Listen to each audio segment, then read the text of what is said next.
Hi, welcome to WizardWorks, where today we'll be taking a Spectrum RF module that I took the case off of and connected to an Arduino Nano, where we will then be supplying power to the RF receiver and then also getting the readings from the receiver that's given from the transmitter to the receiver to our Arduino.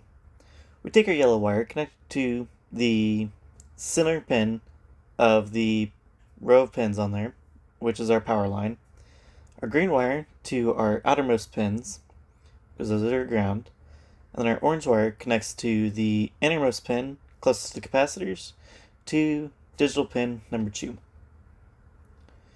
We're going to supply power to it then, and we'll see the RF module light up.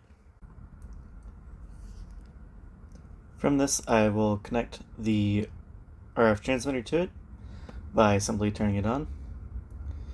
And then I am articulating the throttle joystick to be giving pulseWidth modulation inputs to the Arduino, which we will see up on our graph right here. The pulses, separation in between, is what gives us the readings,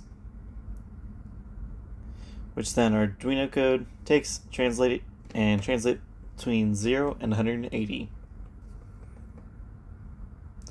If you wish to see the code, I will add it into the description down below. Thank you for watching. Have a great day.